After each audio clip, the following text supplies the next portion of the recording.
E aí pessoal, tudo bom com vocês? Sejam bem-vindos aqui a mais um vídeo do canal Germinar Agrofloresta. Eu sou Camilo Dantas, agrônomo, trabalho com sistemas agroflorestais. Bom, no vídeo de hoje eu vou mostrar para vocês um canteirozinho que eu estou fazendo novo aqui, replicando aquele modelo que eu gostei lá do tomatinho, que eu plantei a ubaia, né? Então nesse aqui hoje eu vou tentar fazer uma experiência com foco na grumichama. A grumichama ela é uma árvore nativa da Mata Atlântica, né? Ela é uma árvore da família das mirtáceas, parente da pitanga, e que ela atinge até uns 15 metros de altura. Acredito que ela seja do extrato alto, né? Ela na sombra ela não fica muito satisfeita. Então, para ela produzir bacana, eu já reparei que ela precisa de um certo nível bom de insolação, né? Assim, bastante luz pegando nela. E aí, eu vou tentar fazer aqui um sistema de cultivo para manter ela como se fosse uma cerca viva, na intenção de facilitar o manejo para a colheita, né? Então, como a gente vê aí, às vezes em paisagismo, cerca viva de pitanga, eu tive já essa ideia, poxa, já que ela é mirtácea, pode ter grande chance dela aceitar esse mesmo manejo, né? E a gente vê pitangas bacanas produzindo nesse tipo de sistema, né? Mantendo elas podadas no estilo de uma cerca viva.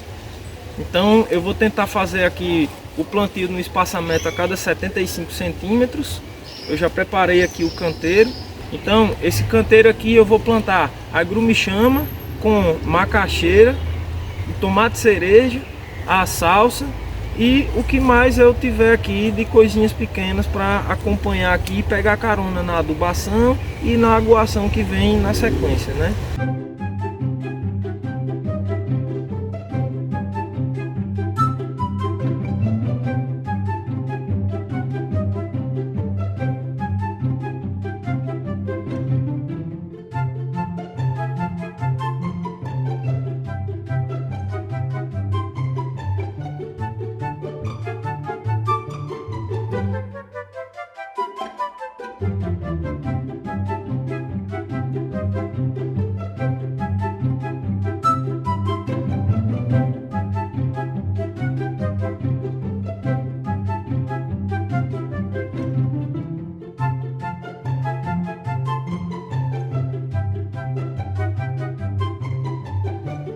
Então pessoal, no local aqui onde eu estou transplantando essas grumichamas já tem esse pé de pitanga, né? E eu vou fazer o manejo para entrar ela em sintonia, né? Para sincronizar aqui a questão das informações, né? Essa planta está sendo colocada agora, eu vou plantar outras, então elas estão numa outra energia, né? Numa outra onda de hormônios, os hormônios de crescimento, de vegetativo.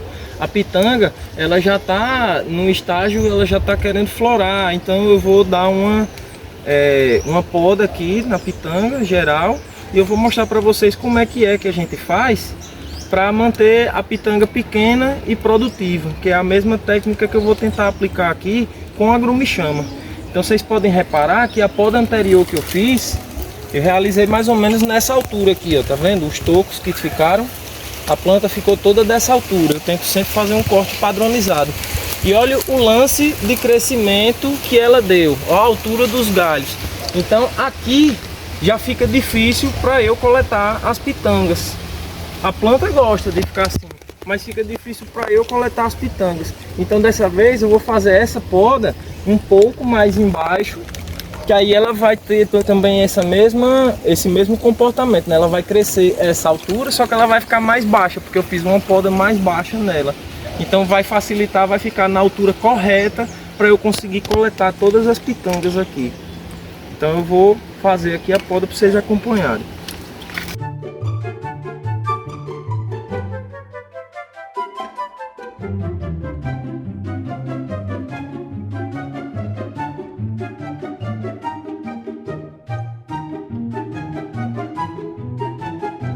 Ó, agora essa pitanga aqui, se a gente fizer todo o tratamento de aguação nela, ela vai dar o lance de crescimento e vai florescer e soltar pitangas. Só que ao invés de ficar dessa altura, eu vou estar tirando mais ou menos aqui uns 50 centímetros dela, né? Então ela vai ficar com os galhos mais ou menos dessa altura, que é uma zona confortável que a gente consegue muitas vezes pegar o galho, esticar e conseguir coletar todas as pitangas com facilidade, porque ela tem um galho bem elástico, né, quando jovens. Então, pessoal, esse aqui é o momento perfeito para a gente realizar o manejo também de poda nesse pé de limão. Ele é um pé de limão comum, né, e encerrou a produção dele há pouco tempo. Há pouco mais de 10 dias, eu acho, eu coletei o último limão dele aqui, desse ano. E esse é o momento perfeito para a gente realizar o manejo, porque se vocês repararem, ele já soltou flores e já está com novos limõezinhos. Então a gente precisa realizar esse manejo o mais rápido possível, porque senão a gente pode prejudicar aqui o desenvolvimento desses próximos limões, né? Então a gente vem aqui com o auxílio de estou usando aqui um tesourão, porque ele tem um bocado de espinho, é difícil da gente chegar ali no meio. Vou usar aqui um tesourão de braço extensível, né? Porque aí a gente consegue chegar lá perto e fazer a poda. Eu vou fazer a remoção de todos esses galhos que estão subindo na vertical, que a gente chama de ramos chupão, né? Eles não produzem bons frutos e acaba que elevando cada vez mais a altura da planta. Isso não é interessante, porque a gente fica mais dificultoso de colher, né?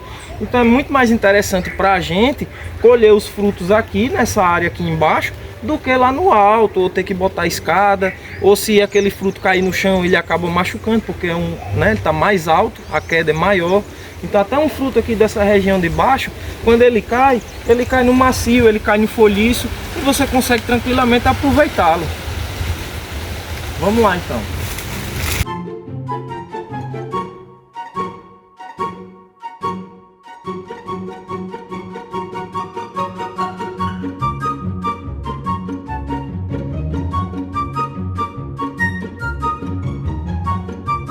Então, pessoal, fiz a poda aqui de uma maneira bem rápida, de uma maneira bem preguiçosa, porque ele é um limão chato da gente ficar fazendo o manejo, porque ele tem muito espinho. Não é como o limão Tahiti, por exemplo, que é o mais facinho da gente fazer os manejos, né? Porque ele tem espinhos que são muito pequenininhos e às vezes nem tem os espinhos, né? Então, como ele é um limãozinho mais chato da gente ficar mexendo, eu faço só esse destop dele todo ano, removo essa parte que vai para o alto e vou controlando um pouco a lateral dele. Mas esse ano ele até que tá de um tamanho legal, e para evitar de eu ficar me furando, me espetando, eu vou deixar ele assim, que aí não atrapalha também a produção de limão, que ele já tem aqui os limõezinhos pegados. Agora eu vou aqui arrancar uma macaxeira para preparar as manivas e vou plantar aqui junto das minhas grumichamas, né? A macaxeira, o tomatinho cereja e o que mais eu tiver ali também, semente de mamona, alguma outra coisa, eu vou colocar aqui também para fortalecer todo aquele movimento da sucessão que a gente já explicou nos vídeos anteriores, né? Então, plantar diversificado, plantar pensando sempre na sucessão e na estratificação, né? Uma planta protegendo a outra, criando a outra, dentro de um plano de sucessão. Assim a gente consegue aproveitar um canteiro por muito mais tempo, né? Ao invés de a gente ter que correr já para renovar um canteiro, a gente fica tranquilo porque ele vai dar várias coisas em sequência, né? A colheita aqui. Uma macaxeira que eu plantei, acho que tem cerca de um ano. Ela não foi muito bem, não desenvolveu muito bacana, mas vamos ver aqui, porque sempre tem até aquela expectativa, né? Às vezes uma macaxeira ela fica com ramas muito bonitas e produz pouca raiz. E na maioria das vezes que eu plantei a macaxeira, ela produziu muito quando ela aparentava assim, tá meio feia, meio judiada. Você acha assim que ela tá fraca, que não vai render, e aí você se surpreende. Parece que é incrível assim, como é uma estratégia da macaxeira, né? Ela armazenar energia, né, em forma de raízes. Então acho que quanto mais ela sofre assim as intempéries ambientais, de passar calor e etc, mais ela tende a armazenar e fazer macaxeira, né?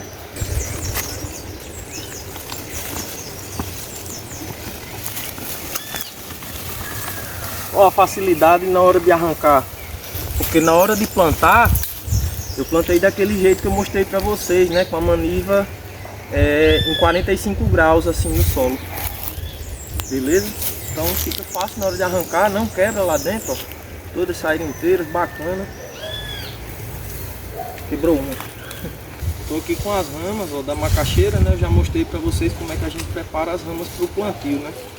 A gente descarta assim essa parte que tá muito fina, o ponteiro, né? A gente descarta e usa só essa parte dela que está mais grossa e com essa coloraçãozinha um pouco mais amadurecida, né? E aí na hora de preparar, muita gente acaba apoiando a macaxeira em cima de um cepozinho e tal, na hora de cortar, né? Isso aí danifica o miolo da macaxeira. E esse miolinho dela, quando se danifica, ele acaba apodrecendo, ele acaba mofando, né? Esse miolinho dela que parece um isoporzinho. Então na hora de preparar as ramas, como eu já mostrei, né? Eu preparo mais ou menos umas ramas de mais ou menos um palmo de comprimento. Então eu dou com o facão de um lado, rodo a rama e dou do outro. E vou fazendo isso aqui bem rapidinho, ó.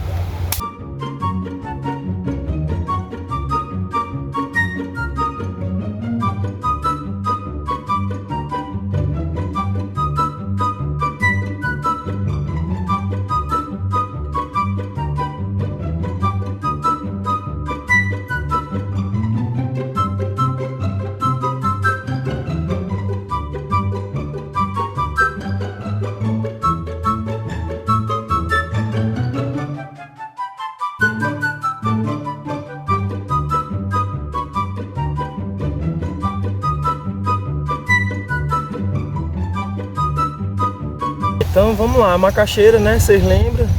Tem que reparar aqui o olhinho dela, em cima de onde tinha a folha, ela tem uma geminha logo em cima. Então, lembrar desse olhinho sempre olhando para cima. A gente dá aqui, ó, uns 3, 4 ou 5 picotes. Aí o pessoal fala que esse número de picotes que você dá aqui na maniva vai ser o número de raízes que ela vai soltar. Bom, não sei se tem alguma relação com isso, mas o pessoal faz isso, não atrapalha nada, muito pelo contrário, eu vejo que realmente enraiza melhor. Não sei explicar o porquê, mas eu faço também. Vamos lá.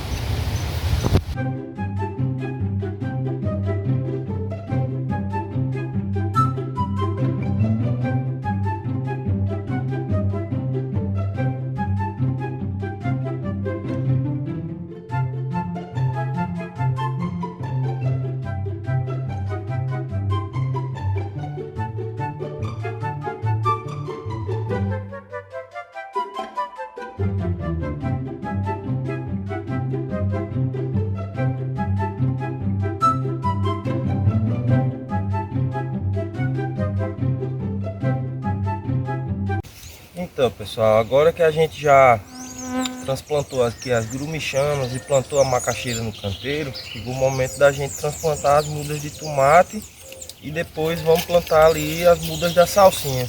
E aí a gente já está garantido aqui o molho de tomate temperado, né?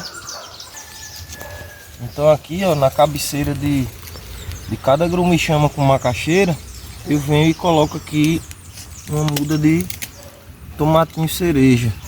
E aí na sequência eu venho fazendo aquele esquema de colocar as varinhas para tutorá-lo, né?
Bom, gente, ó, aqui dá para vocês visualizarem mais ou menos como que vai ficar o canteirinho, né? Aqui com a grumichama, macaxeira e o tomatinho a cada 75 centímetros e 3 linhas aqui de salsinha, né? Que aí a gente já tem o molhinho de tomate temperadinho.